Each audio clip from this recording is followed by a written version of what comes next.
这部2014年豆瓣评分高达8.4的美国爱情喜剧片，竟只因为男主是亚裔就惨遭阉割。但事实上，剧中的爱情和男女主的互相成长，让一众影迷狂呼渴死了。故事开始就是我们性感火辣的女主角伊丽莎在飞机上丢尽脸面，不仅将自己的2大袋呕吐物当众弄洒到自己身上，被全公司的同事看到，甚至还因为弄脏衣服躲在厕所无法出来，最后只能裹上毯子被全飞机的人拍照发朋友圈。而事情的起因都只因为伊丽莎无意间发现自己一直交往的男友竟然是个已婚男。当看到男人手上长时间佩戴戒指留下的痕迹时，巨大的悲伤瞬间笼罩伊丽莎，于是控制不住的她在飞机上当着所有人狂吐2大袋，还被那个骗子嫌弃，要不你去厕所收拾一下吧。结果就在前往厕所的路上，这袋无法承受呕吐物直接炸裂，洒了伊丽莎一身，深知自己丢了大人。第二天上班时，伊丽莎只想尽量降低自己的存在感，但当她一露头出现在员工大会上的一瞬间，所有人就已经注意到她了，甚至有人故意在她的座位放上呕吐袋羞辱她。尴尬的伊丽莎只能装作若无其事，看着黑人总裁召开会议。原来这次的员工大会是为了庆祝这个男人对公司做出贡献。男人亨利凭借一己之力挽救了公司的王牌产品，激动之下，总裁直接给了亨利深情一吻。而此时台下的伊丽莎看到亨利对公司的贡献后，突然眼睛发亮，死死盯着亨利。原来就在昨天，在经历了被甩之后，痛苦的伊丽莎想跟朋友发消息倾诉一下，结果收到的无疑不是嘲讽和敷衍。此时的伊丽莎才意识到，互粉好友并不等于真正的朋友。尽管她在社交网站上拥有26万的粉丝，但这都是屁。深感自己孤独的伊丽莎，在这一瞬间渴望朋友的想法达到了顶峰，但她又深知自己不会说话，情商极低。于是此时出现的亨利就成为了伊丽莎的救赎。既然亨利能拯救公司的产品，那肯定也能拯救她。会议结束后，亨利就在办公室看到了等待自己已久的伊丽莎，他希望自己能通过亨利的调教改变自己现在刻薄自私的形象。结果亨利一开口就告诉伊丽莎，他觉得他已经没救了。于是伊丽莎使出自己最后的杀手锏，既然你不喜欢我，那就改造我吧。没想到改造一次刚好戳中亨利的爽点，如果能通过自己将面前这个讨厌无趣、社交控自恋狂的女人改造成高贵优雅的窈窕淑女，这该是一种多大的成就。 Like Linda. 说做就做，亨利第二天就带着伊丽莎开工。他先是细心教导伊丽莎打招呼的技巧，面对每天都在门口迎接的前台，如何跟她友好交流，并且在别人表现出自己因为照顾孩子没睡好时，如何表达自己的关切。结果在亨利示范后，伊丽莎扭头告诉女人 I'm really glad I don't have kids.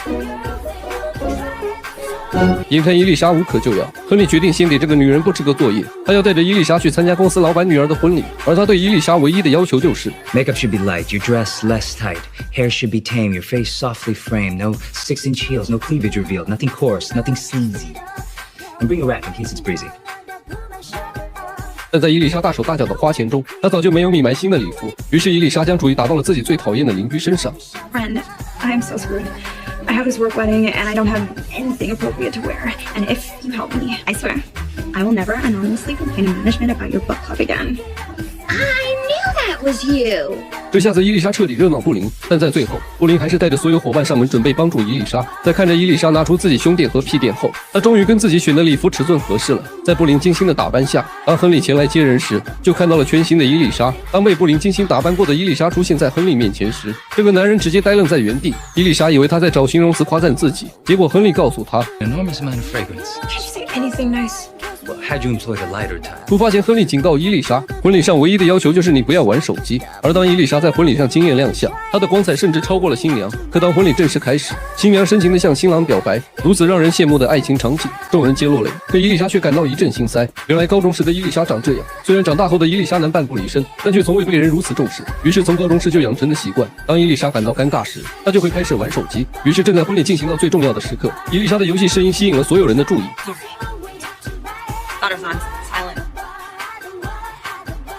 所有人都出门去欢送新郎新娘，只有伊丽莎和亨利被留在教堂里。亨利十分生气，明明最开始的时候他就警告过伊丽莎不要玩手机。听着亨利对自己喋喋不休的抱怨，伊丽莎原本的心存愧疚也被消磨殆尽。她站起身直接跟亨利吵了起来，两人越说越过分，最后伊丽莎直接夺门而出。她发誓自己再也不要交朋友，再也不要让亨利改造自己了。可当第二天晚上下班，伊丽莎在不自觉的情况下跟前台女人完成了一次友好交流时，女人警告伊丽莎 Well, whatever you're doing with Mr. Man, it's working. Okay.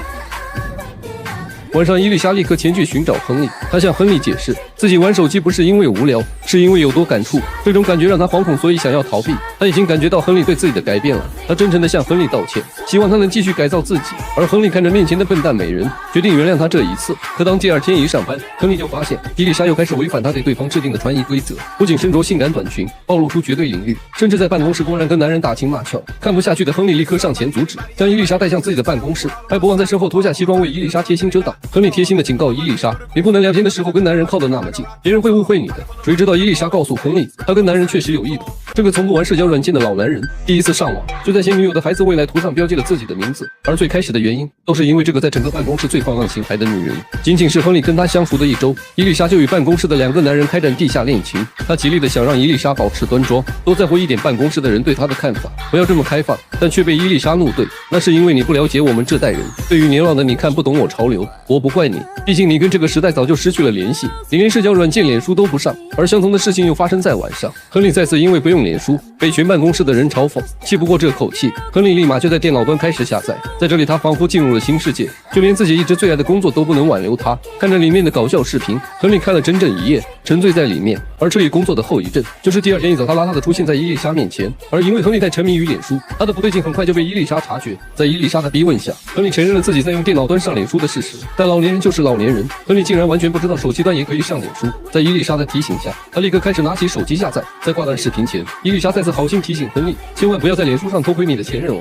结果这句提醒不仅没有起作用，反而刺激了亨利主动去搜索前女友。他惊讶地发现前女友竟然怀孕了，而不小心点在图片上的操作竟然让他的名字出现在图片上。亨利惊慌失措，想要撤销却根本不得其法，不得已亨利直接冲去找伊丽莎帮忙。他拜托伊丽莎帮自己取消标注，但伊丽莎警告亨利，就算取消了他也会看到，你要不要发个短信道歉说自己不是故意的。但为了表示尊重，亨利还是亲自去拜访。他向前任解释自己不是故意的，而前任也很快就原谅了他。原来亨利如此重视的原因，是因为2人当年的分手并不和谐。亨利因为太过注重工作伤害了女人，现在的他们虽然已经不爱，但亨利知道自己需要一次真诚的道歉。而在经历过结婚生子后，女人也早已原谅了亨利。晚上回到办公室时，亨利独自一人感受到了无边的孤寂。他重新打开脸书，结果就看到了伊丽莎住院的动态。这个女人的饭搭子是个垃圾桶，她对旁人撒谎这是因为站着吃更好笑话，但事实上所有人都知道，这是因为她是整个办公室最讨厌的人，没有人愿意陪她吃饭。就在刚刚的员工大会上，伊丽莎被评为全公司与人亲密度最差的员工，而其中首当其冲就是熊对伊丽莎的0分。而一直只会看手机的伊丽莎显然没意识到整个办公室都停着的尴尬氛围。从伊丽莎开始使用智能手机开始，她就手机不离身，她用手机测试食物卡路里，用手机测试睡眠时间，甚至对着手机哈气测试酒精含量。而这种时时刻刻都低头的情况，也让她付出了惨痛的代价。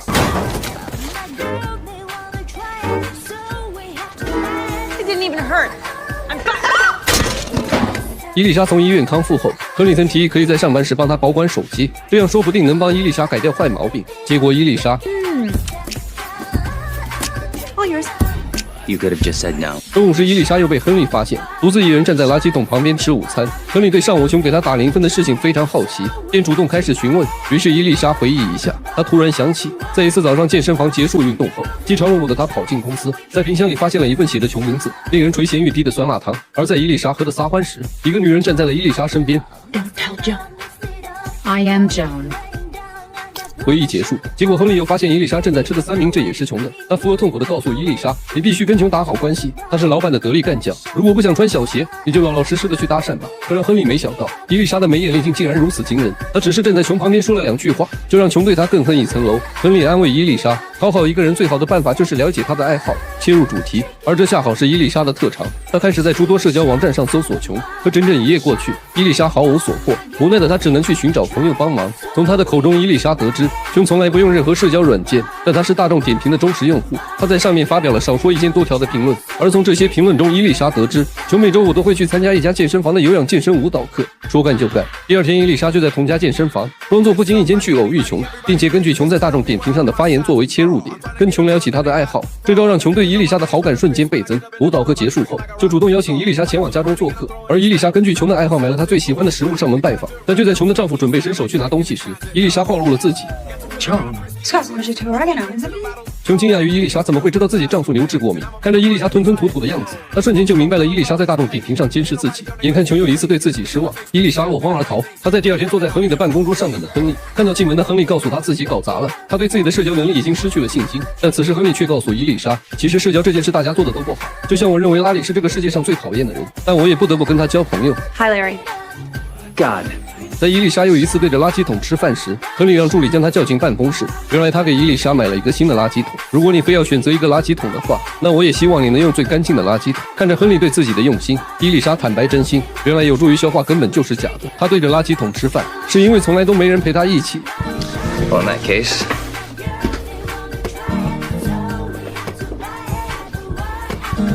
is the seat taken? 这对男女被邀请前往老板的私人庄园度假，结果刚进门就看到了老板照片。而更搞笑的是，他们入住的房间还是用老板妻子最喜欢的瑜伽命名的。就在前一天，亨利在办公室收到了自己老板的私人信件，重点是老板只邀请自己看中要提拔的执行官，在周末去他的宅邸共舞。Whoa. Hobnob. No. Promotion. That's the exciting word, Charlie. 就在亨利沉浸于自己马上就要升职的兴奋中，拿着信件去找伊丽莎炫耀时，却发现伊丽莎也收到了同样的信。被极度冲昏头脑的亨利口不择言，告诉伊丽莎他被邀请，肯定是作为自己的女伴陪同出席。这可惹恼了一向都自尊心超强的伊丽莎。作为全公司销售业绩最好的员工，伊丽莎才不认为自己仅仅只是一个女伴的角色。直到两人已经朝着庄园前行，她依旧对这件事耿耿于怀。直到亨利不得不向伊丽莎道歉，并且承认这世上没人能抵挡得住红发油物的诱。可当老板出现 Man of the hour. +1. 伊丽莎已经对这次的周末出行充满失望，她拿起行李就准备离开，却转眼就被庄园准备的礼物收买。不仅如此，庄园甚至为两人准备了整整一张纸的享受日程。在这一刻，伊丽莎意识到亨利是多么需要自己。为了亨利，她决定自己一定要留下，顺便把纸上有的所有项目全部享受一遍。 You just pointed at all of them. I'm gonna make it 2 of this one.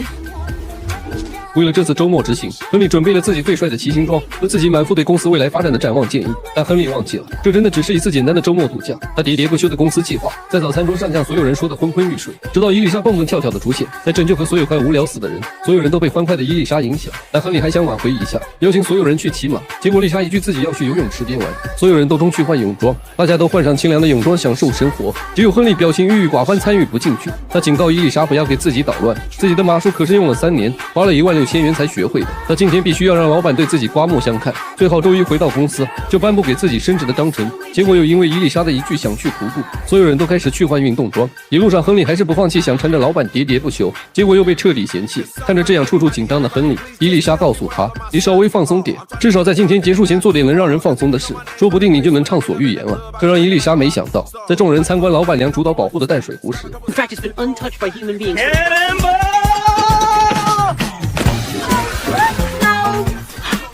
亨利直接一个翻转跳跃钻进这条多年不受人类侵扰的湖中，直接给老板娘气哭了。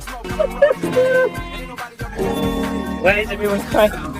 而他这一跳，直接毁了老板娘多年的心血。亨利自知这次死定了，坐在床上面怒死回。而伊丽莎为了让他没那么难过，开始极力安慰他：“放心吧，你跳进禁止跳跃的湖里这件事只有我们几个人知道，他肯定不会上热搜的。”可当伊丽莎一转头，他就看到一条水蛭正在亨利的脖子上吸血。他本想提醒亨利，结果亨利却会错意。他告诉伊丽莎：“确实有条水蛭一直在吸我的血，那就是整个周末都在我身边徘徊的你。”明明是一直想要帮助亨利，但伊丽莎的心意都被亨利忽略，甚至还将他称之为恶心的水蛭。这次伊丽莎真的被亨利伤透了心，直接泪光闪烁离开了房间。而此时的亨利才发现自己的脖子上真的有条水蛭。因为突发事件，亨利晚餐时不仅衣衫不整的出现，甚至还迟到了。他知道自己已经跟升职这件事无缘，甚至因为自己毁掉了这个本该美好的周末。亨利满怀愧疚向老板道歉。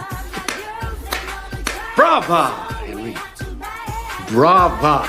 结果老板却突然给他鼓掌，并表示他认为这个周末根本没有被毁掉。在这个周末，他见识到了真正的亨利，而不是那个一直在公司每天包装自己、每天都一丝不苟的人。这比这个周末任何一项的活动都让他惊喜，并且老板告诉亨利，其实他一直也都想跳进那个湖里玩玩。 Sam! Come on, Yasmin, this is a safe space. 其实当初老板邀请伊丽莎跟亨利一起来庄园时，就是因为他无意中发现跟伊丽莎在一起的亨利比任何时候都更真实。老板让亨利好好想想，你跟伊丽莎在一起的这个周末，是不是比你这辈子经历的事都要多？ She's the perfect +1. Actually, sir, she's more than +1. She's VIP. 意识到自己错误的亨利立马出门去找伊丽莎，却因为两人距离太远，伊丽莎无法听到他的呼喊。就在这时，亨利转身看到了马厩。当伊丽莎转头，就看到了骑着白马出现在自己身后的男人。整整2天，亨利终于实现了自己想要骑马的愿望。 Okay, I'm still super mad, but you just rode the crap out of that horse.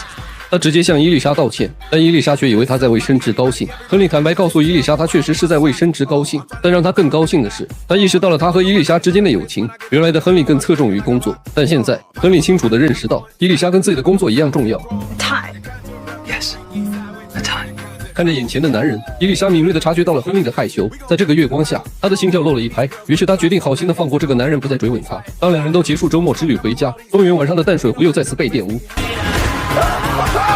这个女人半夜穿着性感去找自己的好兄弟谈心，可一个不小心，两人就紧紧贴在一起，四目相对。伊丽莎害羞的左顾而言，她立马逃跑，而亨利也显然在极力压抑自己心中的欲望。就在白天时，伊丽莎刚一屁股坐在他的办公桌上，邀请他周四晚上跟自己一起吃饭，然后给他看些奇妙的东西。看着伊丽莎这调皮的样子，亨利还没反应过来怎么回事，拉里已经替他回答，那是因为他要的不是跟你一起吃饭，而是跟你一起做些有意思的事。亨利极力否认拉里的胡乱猜想，甚至搬出他跟伊丽莎的关系可是兄妹来做推脱。结果没想到拉里告诉亨利 My cousin's prom, and I am not afraid to say that we did more than slow dance. 这下子亨利再也没有反驳的余地，甚至露出些许期待的笑意。原来就在之前的多次接触中，亨利和伊丽莎两人早已在心中暗生出爱意，但一个是从不接近女人的苦修者，一个是把塞克斯当饭吃的享乐派，两人都不知道心中这股涌出的感情是何意思，只能当作是友情的上升继续相处。所以当伊丽莎发现亨利因为把太多的时间花费在自己身上，造成荷尔蒙过多失控，在办公室大发脾气时，她立马联合前台夏莫妮卡准备给亨利安排一次约会。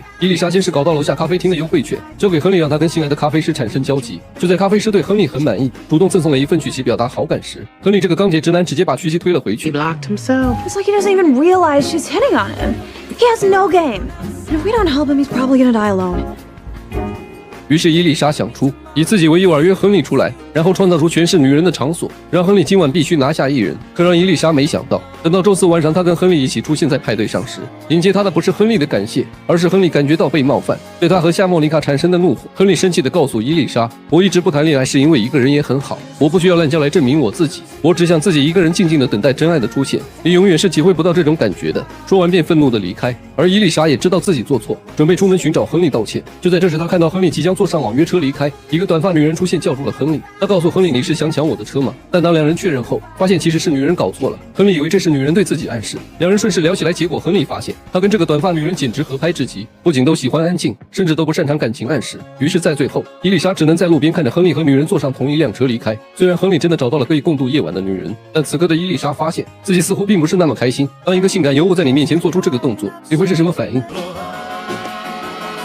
而面前这个男人则是狂按电梯按钮，希望上帝能带自己逃离现在的尴尬境地。虽然被拒绝，但伊丽莎丝毫不灰心，因为她能从刚才亨利的样子看出，这个男人绝对对自己有感觉，他一定会跟亨利在一起的。第二天一早，伊丽莎就把这个好消息分享给夏莫妮卡，结果夏莫妮卡直接非常冷静地告诉伊丽莎，你是不是忘了亨利是有女朋友的？此时的伊丽莎终于想起了那个小个子女人，没错，就是那天晚上跟亨利一起坐车离开的女人茱莉亚。当亨利第一次带着茱莉亚从办公室出来时，伊丽莎的心里已经有些不舒服。当亨利再次因为茱莉亚甩掉自己，让自己一个人吃饭时，伊丽莎的不满达到了顶峰。她甚至因为嫉妒在伊丽莎工作的网站留下恶评，而这一切也都让伊丽莎终于认识到，她对亨利的感情不一般，但现在只是她的单相思，她并不确定亨利对自己是不是相同的感情。于是为了确认，伊丽莎开始了穷追不舍，结果亨利却开始了回避。 Henry, Eliza's trying to get your attention.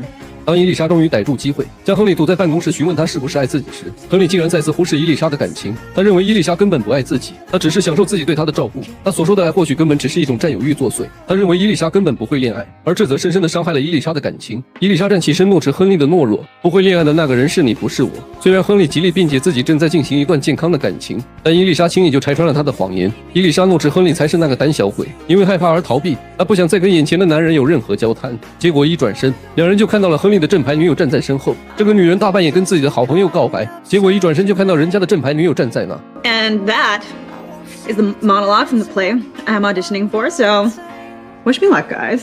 伊丽莎感觉到尴尬，立马逃离现场。但就在她借酒消愁时，她突然间发现那个本应该在哄自己女友的男人出现在自己身后。伊丽莎立马冲向亨利，她认为这已经是很明显的表现，亨利选择了自己，而没有选择茱莉亚。伊丽莎控制不住地向亨利贴近，表达自己的爱。可就在这种关键时刻，亨利却告诉她，茱莉亚就在楼下等她，她要离开了。说完就毫不留情面地直接脱身，而被留下的伊丽莎满脸迷茫，正好被推到台上演唱。 Party girls, don't get hurt, can't feel anything. When will I learn? I push it down, push it down. 伊丽莎的痛苦有目共睹，她将自己所有的爱意藏在歌声中抒发出来，眼泪藏在眼眶中没有流下来，却积聚的越来越多。当她从台上下来时，她已经喝到不省人事。于是，在这种错误下，伊丽莎选择了跟别人在一起。但此时的她不知道，那个说要去找自己女友的男人，其实自己一个人静静地坐在酒吧，并且接到了自己女友的分手电话。亨利在不正确的时间碰到茱莉亚，而错过了那个正确的人，两人就这样失之交臂。 And it's breaking my heart you're leaving. Baby, I'm grieving, but if you wanna leave, take good care. Hope you have a lot of nice things to wear, but then a lot of nice things turn bad out there.